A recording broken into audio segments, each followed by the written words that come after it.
Táilte rób go chlár eile go PLAIC. Is bí sé barista na Gaeilge, agus tá seachad a cafe brá chun má le fiseáin den sco.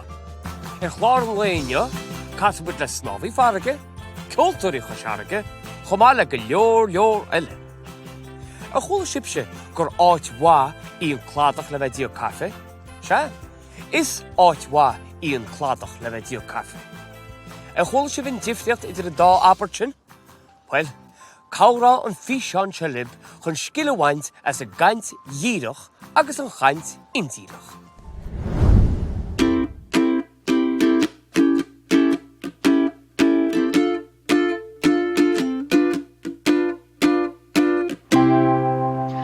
Aber bidden fa fekkes te, na brera is na realta. Ní leanan siad na rialachaí, leanan na brera eile. Os rud a gur tháinig a tórann sin cho héasca leat, tá se chamagam in sin seachfuid bhfuil an tórann sin an chabhrach gon gcaint indíreach. Gon gcaint indíreach. Gon gcaint indíreach. Mar hampla, deire go maith le síle sna scrótaithe, gcaint indíreach. Chomhla tú go réire go maith le síle sna scrótaithe. Okay. So, deire, se sin díreach, gur aire, se sin indíreach. Banna a hain sílas coppla ceann. Drastal Seán agus síle ar monscoil chéanna. Or rasad gur rastal Seán agus síle ar monscoil chéanna. Cheanna muintir cheann teachsaire. An fear gur cheanna muintir cheann teachsaire. Agus a gcaint indíreach san aimsir chaite, well, chuirtar gur roimh mníthir, ach má sé an scéala gur bríthir dúltach atá an, well, áiríonn an níor go nár, mar hampla. Níor scórán síle cúil sa gluife. I grétá nár scórán síle cúil sa gluife. Tá look, tá má cheappa gulú chaint indíreach am. Deire. Ar chola tú gur aire. Níor aire. Ar chola tú nár aire. Drastal. Tá má cheappa gur rastal. Níor rastal. Tá má cheappa nár rastal. Ach, fáinnig na heisceachtaí. Aber bí déan fá feic is té. Tá na bríthir sin éagsú. Go agus nach atá an agus ní, gur agus nár. Pickin. Cur or san amsir chaite. Ó tá amsir chaite retro. Cur gur núnar rihríhir. Sa gcaint indíreach amsir chaite. Ach a dúirt bannam go núirt ban lei. Faoi aber bídin fá feicis té. Ó aber bídin fá feicis té. No brera is na rialta. Sin nar lagatíú lena, nar lagatíúnis. Cámid súl a gcaint indíreach san aimsir láireach is an aimsir áisenach. Cé agus tú faoi deara? Ní bhaineann eisceacht ar bith leis na rialachas na haimsirí sin. Rial grámadaí gan eisceacht. By dad, an rud is anna bhís iontach. Sách ráitead. Sách ráitead. Seo gait. Slán inis. Bhí neart órannig go gostamir sin na gcónaí le bheith smaoinú ar rialchaí gramadaí. A cibir a éibrins nach go háiríonn nuair bhíns go leor rialchaí gceist. Rosadsa gur tháinig fós mór mo chuid gnó cos cladaí le lína pandéimia, mar gur a borra ar a méid daoine a bhí snámh cos clada. Agus mar sandúil le scéalta molscéal cluis muid ó Ghaeilge agus a ginse chuin faoi snámh farraige I mór na trá. Tá síos an seo ag báthar na trá hééis snámh farraige dhéana agus nuair dhéim sa snámh tá dip rilí a gceist Har a bheith fuór ach clás a bhí se. So tá muid bailíonn seo mar chud den na himachtaí cruinniú connacht den líonar alumni. Is grúpa nuamuid de chunar na Gaeilge tá muid héis teart le chéile chun pobl nu a chrathú do dhaoine tá cruitin leis an ollscoil nó tá fas níos agus tá fós a géirí a bheith loníthe i bpobal na Gaeilge. Muid an teart le chéile an atrí de friúile ar fud fad na tíre chun an cinneal líonar seo cheine le bhí crothaithe ó gcíine ar an ollscoil. Bheith muid bogadh híos ag fadú a sánas fahanne téús tá sé díálaí é sin is stoiche. Chum me chusa isteach agus an sin bhí mé dainte. Agus raibh mé san éisce ar maidin bhí sonastorm ach ná ní raibh mé actually in now dul ar snámh aniu Aoife Bó. Bhí isteach dearn ar bheith troch secondary bhí sin mas gur ag cuairbh mar héanamh tú caithir ag Harvard taithí. But yeah, dhéana sé so. Ó tá go dáin hain ag le dul gon sála. Tánaran sa chun roinnt teasáil hééis an bhucht a bhí isteach na airge. So déanamh isteach sa sána le raibh na farraige os ar gur amach. Bhí se go hála heofa seach agus teas agus man haon a héamh sús agus copaín té ar chumá. So tá sánan, so gaú seach an fé tratáin isce chuir ar a gúil. Cinál gúil atá ach tu te níos tócha ná sin leint géir a teas agus tá cinál tá plungeback san freisin so isce an uair tá se go hálan gan seach agus sáid is seach más fan seach sa plungeback agus sú hain a dhéime an fuair fan seach tún seach sa sána ríis. Chomáile sin tá bucéid an lán leis go fuair so taide tú síos ar taine agus tá se strompraí a tá se intach arú tú anhhaine. Gacha me hén chud go leisce thar me núsar héras ní hánig sin le sinach bhí me dásásta lei sin. Deirtear go sé anmha ó thaobh stress a leidú agus cuirsa a leidú agus le héidir sin. Mas rud go dtícinn tú barna in san phobal Gaelach nílairt ach é léniu agus sin go ddíreach an rud a tháinig Virginia leis an léonra ná go raibh daoine teacht amach ón ollscoil agus cinneal le titim amach ó saoil na Gaeilge agus bhí muid géirí an cinneal dreithiid sin a chrothaidh idir iarchéanaí agus pobal na Gaeilge. Déadach deachirtí a bheith agat buair daoine agus an Teanga leir go háir mna bhfuil tú ag obair in sa thárnáil Gaeilge. Sin le fág an cáid daoine beúachta clocha leis an líonra alumni tugann sé deistit buúla siús an daoine nach wacatíar fá tamil agus spéidir daoine ná cosú le riamh. Bhilhann daoine golasteach san isce cé ghfuil sé intafar agus níl me sé guríonn dúglas a bhéir an ggóil frostbéid orthu bhilhann é bhí an sprío gin. Nis, láte, slán. Is fintse anhuioch gan sána sin ach ní mar roichinte faoin na tobáin mhór a lán le hiis go fuór. Fála me sé teo coscláda le cintú go méid sé bra teolaí hééis an dip mar a thug éanir.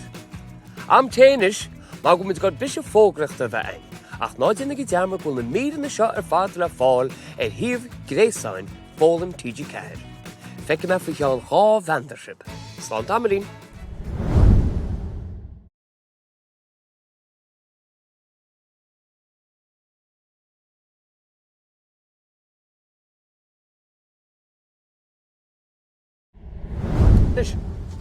Slán. Fáilte eis go PLAIC. An chlár le naní muid a chud gan stór fí seanna tá le fáil ar an siomh gréasáin fólam TG Ceir. Nis mar is glá chun muid tús le chuide dó le hórán. Nis is sé legan an bhaina cheol mór le rá clanad an legan is cáinú le gan óráse. Cuoine tá an faoi bheandar bhenim Nancy. Fón álainn a chuinigí clúis leis na focla, mar tá sí críomhriiste.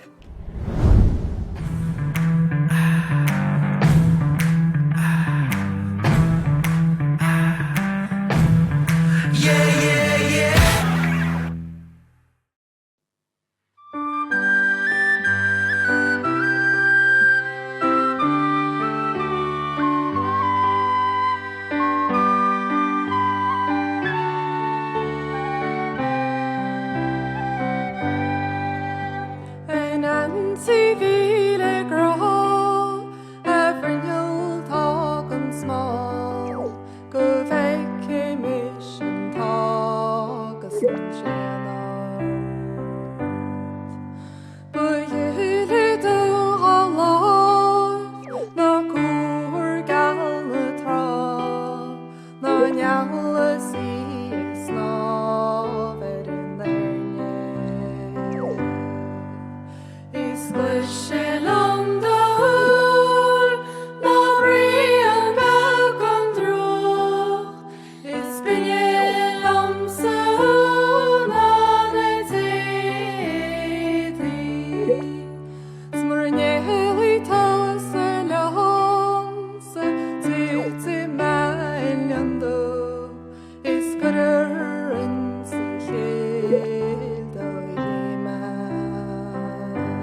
nach sé sin go hálainn.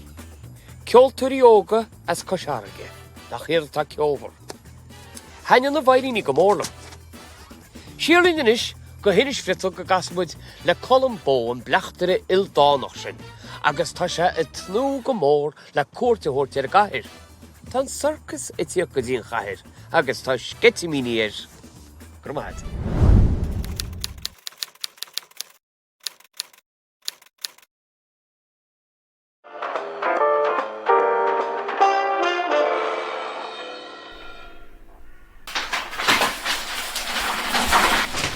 Adam Grim! Call to in harm! Susie, inside here, folks.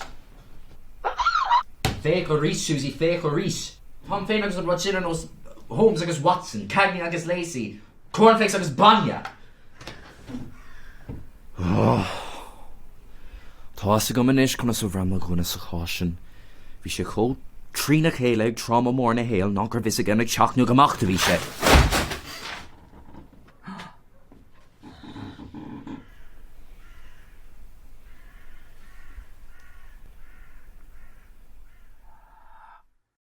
Cadí le Liam Ó Muirthíle.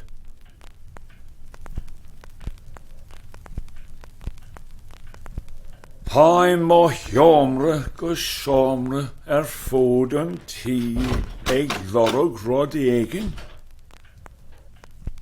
Is nach méid is gom cad nó go bhaig mé.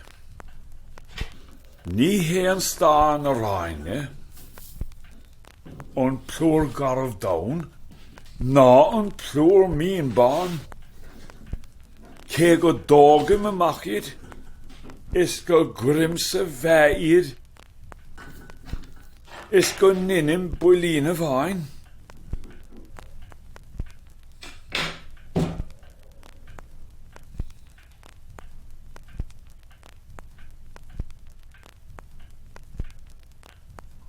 Ní hen laur vís a léimhe,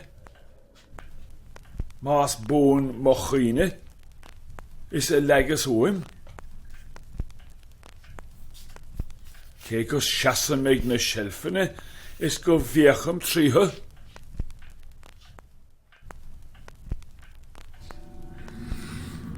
Is go déam mo chlúine an nó lár.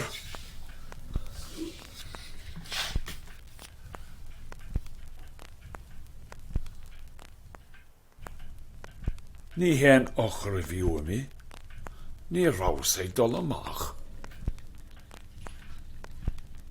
Ní agus ní ar siúl, cé go bhfuilim ó theamhra go seomra fód an tí ag lorg rud éigin.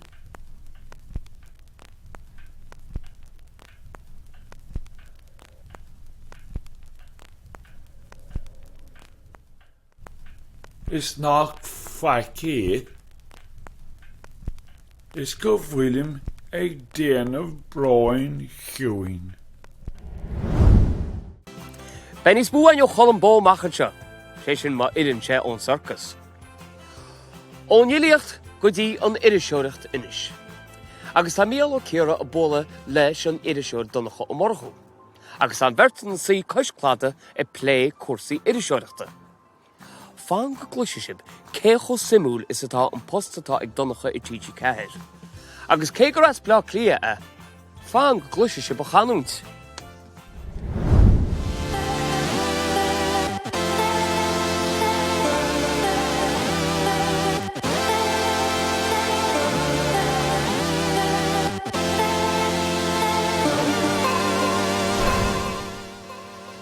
Is mis Donncha Ó Murchú as bla cléadam ó dhúchas a chan im chonaí an sa cuis farraige Gaeilge na gcéine le chuig géanos nó mai sin agus is iriseoir le nuacht tíí ceithir me. Nuair nach míonn tú go burchanach céir na bhíontar sin agat. Síbhíonn cuasaí sport an amáint an roiíocht agus bí mar rith go minic chomach san na tréáid le tuair fé marathon fé láthairt bí mar rith cuis farraige bíach ga chain lá. Mar le bhí tú chunach tú go burnis na TG cethir, conas ar hála sin. Well hosna amach couple bliana hin bhí scéim taithí ebre fógur ag TG ceathair. Agus chóisteach agus bhí postagam is na meáin síalta mar chóir de hóir agus mar stocha mar scanánóir mójo mar thugtar leis a bhón polca. Agus chais blian an son agus déidir chéile mar chadú blian le TG ceathair má bhíon taithí got tháinig deisna eileach an cín agus chus am na heimside agus am na nuachta ó héin. Sílim go mín túnachar ag TG ceathair agus go raibh túnachar lochfar ag TG ceathair ar hell na Gaeilge ar fud an dáin ar chlí agus na chláracha difriúla bhíonna có a spreagan na teangan gur féidir teachtartha ar an epan is ar lín ar fud na hórpa agus ar fud na tíide.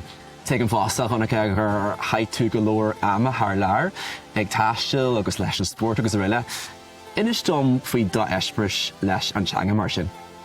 Well chais blian bhí an tá dearaglumm blian chaibh in Montana hall America mo cholaí a tagas agus a muoine na Gaeilge do riine ógad a bhicléin ar an ánscail agus deis nábach a gom marach an Gaeilge sílim agus rud nach daigin annach a daoine óga go háid agus nar hiic me héin gur féidir imeach tar lear agus postaáid tar lear leis an Gaeilge agus ar scláirt beidead ar bainim scláirt Fulbright a thug deislit agus domsa dul a muoine agus há deisna annagus há deisna ar fáil ar fud le sinne leis an Gaeilge a chu sásta imecht agus tuairt fé nithe difriúil agus bhí an tá dearaglumm bheit chonaí fe scá na sléite hall Montana feag bliana óntuch.